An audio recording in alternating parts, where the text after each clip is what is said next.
रचना, चलिए शुरुआत करते हैं सुपरफास्ट 100 की। नमस्कार, मैं हूं तानिया खन्ना। तेज रफ्तार खबरों की शुरुआत पहली बड़ी खबर के साथ।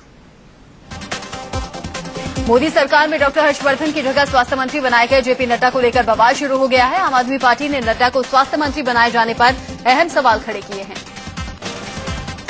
आम आदमी पार्टी ने आरोप लगा दिया है कि नड्डा के कहने पर ही एम्स के चीफ विजिलेंस अफसर रहे संजीव चतुर्वेदी को हटाया गया था। ऐसे में अब नड्डा को स्वास्थ्य मंत्रालय का जिम्मा देने पर आपने आपत्ति जाहिर की है।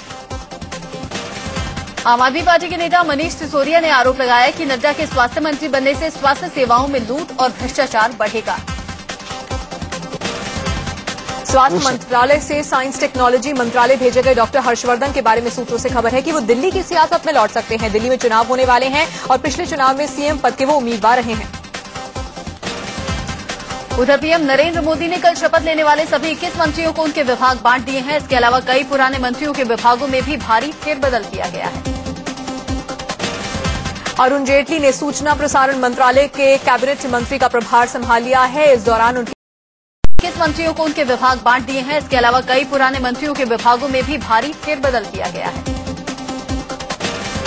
अरुण जेटली ने सूचना प्रसारण मंत्रालय के कैबिनेट मंत्री का प्रभार संभाल लिया है। इस दौरान उनके साथ पूर्व सूचना प्रसारण राज्य मंत्री प्रकाश जावड़ेकर भी मौजूद थे। नए रेल मंत्री बने सुरेश प्रमुख ने रेल मंत्रालय का कामकाज संभाल लिया है। इस मौके पर उन्होंने कहा कि रेलवे को अर्थव्यवस्था से जोड़ेंगे और ट्रेनों में अपराध पर रोक लगाएंगे। वहीं मनोहर पर्रिकर को रक्षा मंत्रालय का जिम्मा सौंप दिया गया है। सुरेश प्रभु को सदानंद गौड़ा की जगह रेल मंत्री बनाया गया है। वहीं गौड़ा को अब कानून मंत्रालय सौंप दिया गया है, जो कि पहले रविशंकर प्रसाद के पास था। कांग्रेस से बीजेपी में आए चौधरी बीरेंद्र सिंह को ग्रामीण विकास जैसा अहम मंत्रालय सौंपा गया है। हरियाणा के इस बड़े जाट नेता के बहाने बीजेपी की नजर दिल्ली के जाट वोट बैंक पर है।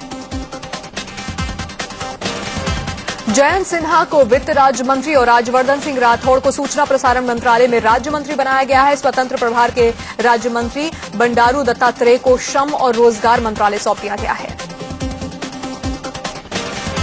स्वतंत्र प्रभार के राज्य मंत्रियों में डॉक्टर महेश शर्मा को संस्कृति और पर्यटन मंत्रालय दिया गया है। वहीं राजीव प्रताप रूडी को स्किल डेवलपमेंट मिनिस्ट्री का जिम्मा मिला है।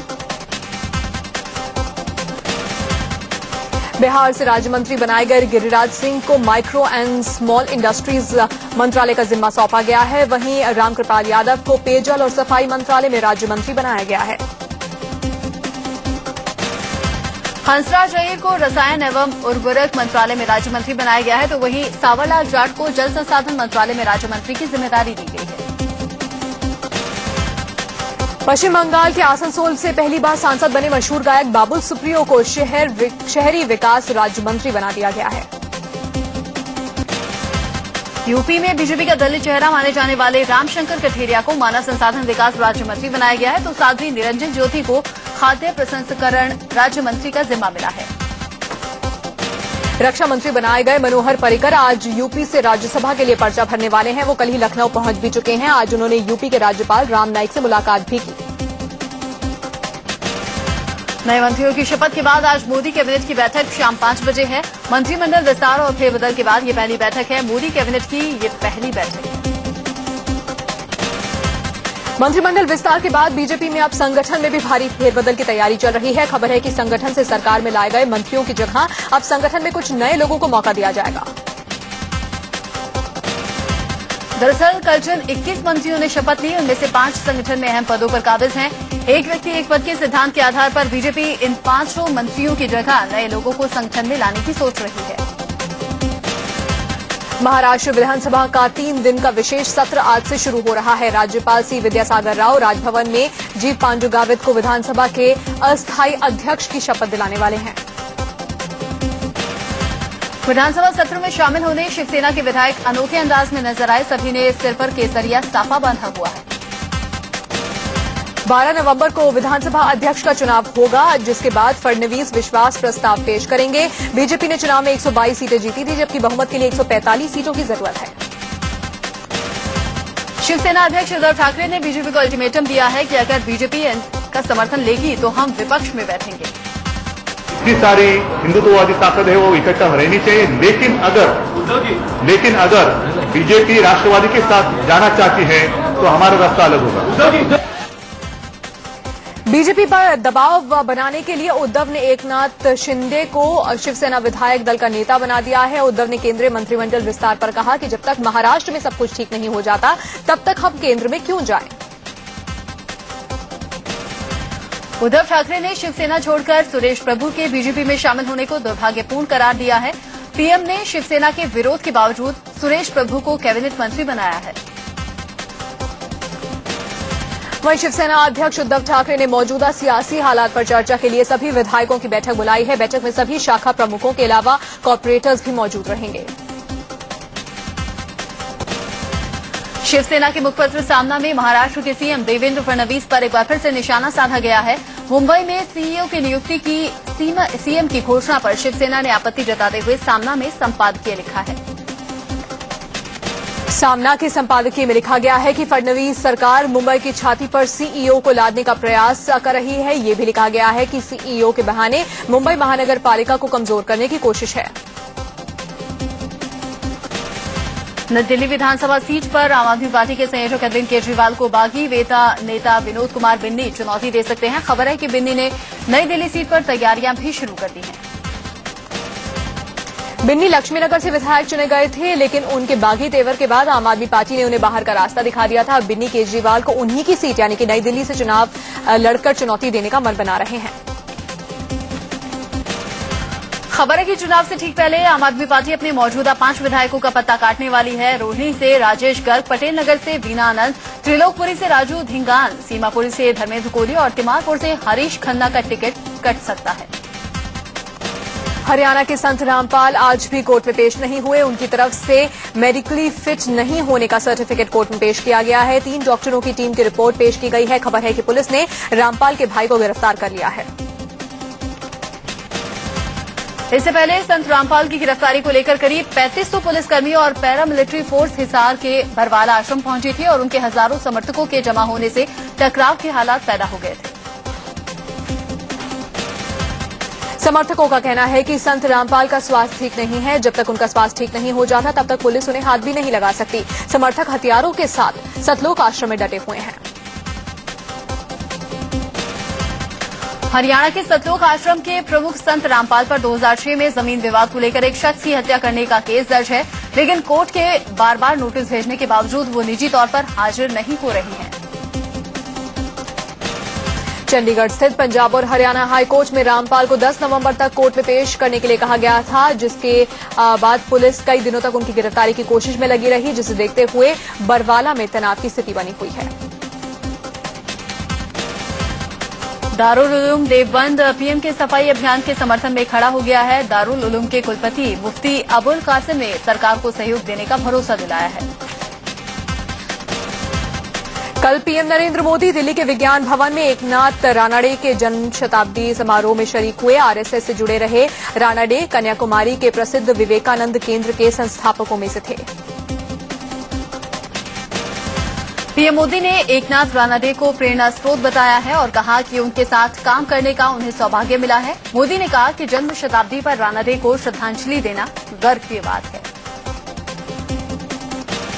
वित्त मंत्री अरुण जेटली ने सख्त भूमि अधिग्रहण कानून में संशोधन की बात कही है। दिल्ली में इंडिया ग्लोबल फोरम में जेटली ने कहा कि अधिग्रहण कानून में बदलाव किया जाएगा, भले ही विपक्ष साथ न दे। वित्त मंत्री अरुण जेटली ने उम्मीद जताई कि लंबे वक्त से अटका इंश्योरेंस बिल संसद के शीतकालीन सत्र में पारित हो जाएगा। दरअसल सरकार ने इंश्योरेंस सेक्टर में एफडीआई की सीमा बढ़ाकर 49% कर दी है। एआईएमआईएम के पूर्व गृह मंत्री सुशील शिंदे की बेटी और कांग्रेस विधायक प्रणीति शिंदे को नोटिस भेजकर 8 दिनों में माफी मांगने के लिए कहा है। पार्टी प्रमुख असदुद्दीन ओवैसी ने कहा कि माफी नहीं मांगने पर कानूनी कार्रवाई होगी। प्रणीति शिंदे ने कुछ दिनों पहले एआईएमआईएम को विभाजनकारी पार्टी बताते हुए प्रतिबंध लगाने की मांग की थी। प्रणीति के इस बयान पर ओवैसी ने तब मानहानि का केस करके चेतावनी भी दी थी। बीजेपी सांसद हेमा मालिनी ने मथुरा के रावल गांव को सांसद आदर्श ग्राम योजना के तहत गोद ले लिया है। हेमा मालिनी ने बताया कि ये राधा का गांव है और मुझे पहले पता नहीं था कि इसी गांव को मैं गोद लूंगी। बिहार के नालंदा में एक रंगारंग कार्यक्रम के दौरान लोगों ने जमकर हंगामा किया। प्रोग्राम के दौरान लोग कुर्सियां फेंकने और तोड़ने लगे। बिहार के मंत्री श्रवण कुमार और सांसद कौशलेंद्र कुमार की मौजूदगी में लोगों ने हंगामा किया। गोरखपुर में कल कांग्रेस कार्यकर्ताओं ने कालेधन को लेकर मोदी सरकार के खिलाफ प्रदर्शन किया। कांग्रेसियों ने कहा कि मोदी के कालेधन वापस लाने के वादे का आखिर क्या हुआ। आईपीएल स्पॉट फिक्सिंग की जांच कर रही मुद्गल कमेटी की रिपोर्ट पर आज सुप्रीम कोर्ट में सुनवाई होगी। इस मामले पर बीसीसीआई से लेकर आईसीसी तक की नजरें टिकी हुई हैं, क्योंकि इसमें आईसीसी चीफ एन श्रीनिवासन के दामाद मयप्पन आरोपी हैं। दिल्ली की एक अदालत करीब 39 साल पुराने पूर्व रेल मंत्री ललित नारायण मिश्र हत्याकांड में आज फैसला सुना सकती है। 1975 में तत्कालीन रेल मंत्री ललित नारायण मिश्र की बिहार के समस्तीपुर में हत्या कर दी गई थी। दिल्ली के बेगमपुर इलाके में कागज फैक्ट्री में आग लगने से 2 बच्चों समेत 4 लोगों की दर्दनाक मौत हो गई, जबकि एक शख्स की स्थिति गंभीर बनी हुई है। मरने वालों में फैक्ट्री मालिक का बेटा और 2 रिश्तेदार शामिल हैं। बेगमपुर इलाके की इस फैक्ट्री में कागज के दोने और प्लेटें बनाने का काम होता है। रात में फैक्ट्री में ही कई लोग सोए हुए थे। सुबह करीब 3:30 बजे फैक्ट्री में अचानक आग लग गई, जिससे सोए हुए लोग इसकी चपेट में आ गए। दिल्ली के जामा मस्जिद इलाके में 70 साल के बुजुर्ग कारोबारी की गला दबाकर हत्या कर दी गई। कारोबारी अपनी दुकान से 6 लाख रुपए लेकर छिपीवाड़ा वाले घर में गए थे, वहीं कमरे के अंदर से इनकी लाश मिली। कारोबारी वीर सेन जैन की बेटी के मुताबिक उसने कातिलों को देखा है। जब वो घर पहुंची तो उसके पिता की लाश सोफे पर पड़ी हुई थी और 2 लोग वहीं पर खड़े थे। उसे देखते ही दोनों उसे धक्का देकर वहां से फरार हुए। दिल्ली के तिलक विहार इलाके में चोरों ने केमिस्ट शॉप में लाखों रुपए की चोरी की। दुकान में रखे कैश और 4 मोबाइल फोन पर भी चोरों ने हाथ साफ कर दिया। दुकान का ताला तोड़कर चोरों ने वारदात को अंजाम दिया। झारखंड के रामगढ़ में 6 लुटेरों ने एक ज्वेलरी शॉप में लूट की वारदात को अंजाम दिया। लुटेरों ने दुकानदार पर पिस्तौल तानी और करीब 2 करोड़ के जेवरात लूट कर ले गए। लूटपाट की वारदात सीसीटीवी में कैद हो गई। लूटपाट को अंजाम देने के बाद बदमाश गाड़ी में सवार होकर फरार हो गए। पुलिस सीसीटीवी फुटेज के आधार पर जांच कर रही है। लखनऊ के वीआईपी रोड इलाके में हुई बुलेरो गाड़ी चोरी की वारदात सीसीटीवी कैमरे में कैद हो गई। 4 गाड़ी चोर एक सफेद कार से आए और सफाई से बुलेरो को चलाकर ले गए। लखनऊ में पुलिस ने ठाकुरगंज इलाके में एक डॉक्टर के घर हुई डकैती की गुत्थी सुलझाते हुए 6 आरोपियों को गिरफ्तार किया है। आरोपियों के पास से 16,35,000 रुपए जब्त किए गए हैं। डकैती 29 अक्टूबर को हुई थी। कानपुर के कलेक्टरगंज इलाके में बदमाशों ने पिस्तौल दिखाकर एक शख्स को लूट लिया। बदमाश उसका चेन, अंगूठी और कैश छीनकर फरार हुए। पुलिस ने मामला दर्ज कर लिया है। पंजाब के पटियाला में पुलिस ने चोरों के एक ऐसे गिरोह के 4 शातिरों को धर दबोचा है, जो कि पुलिस की वर्दी पहनकर गाड़ियों की चोरी करते थे। इनके पास से चोरी की 3 कारें जब्त की गई हैं।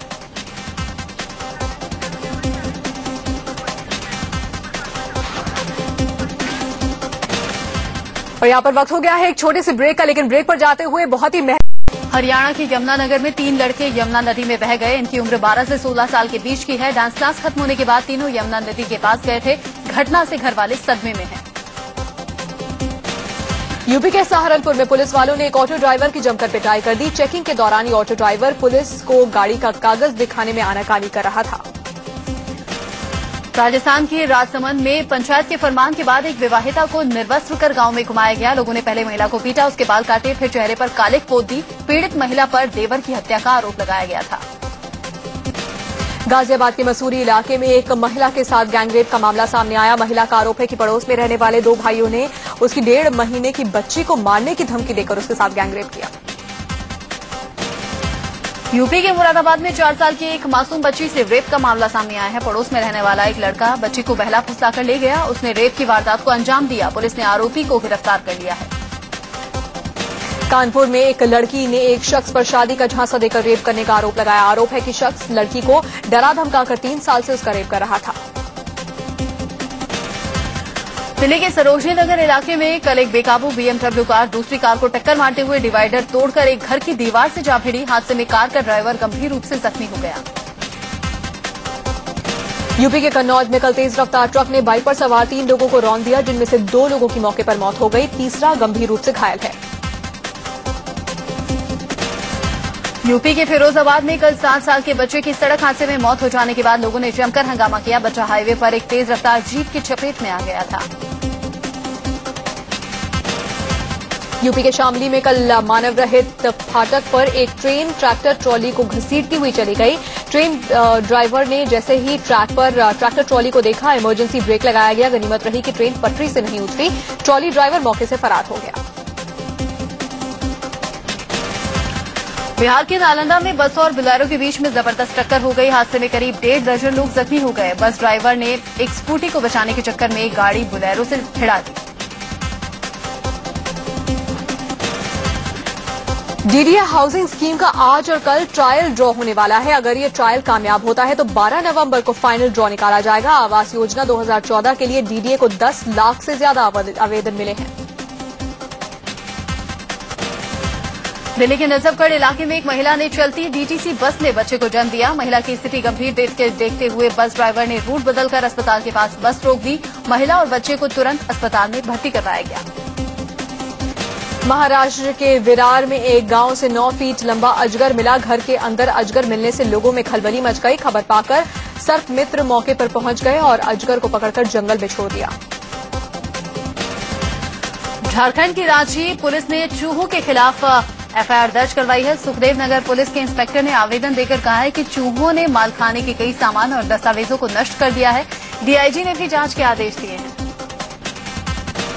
तो वहीं सूरत हवाई अड्डे पर हुए हादसे के बाद एयरपोर्ट प्रशासन इन दिनों मिशन बफलो चला रहा है। मिशन बफलो के तहत हेलीकॉप्टर से हवाई अड्डे के इलाके में मौजूदा भैंसों को एक एक करके ढूंढा जा रहा है। इस मिशन में 4 भैंसें मिल भी गई हैं।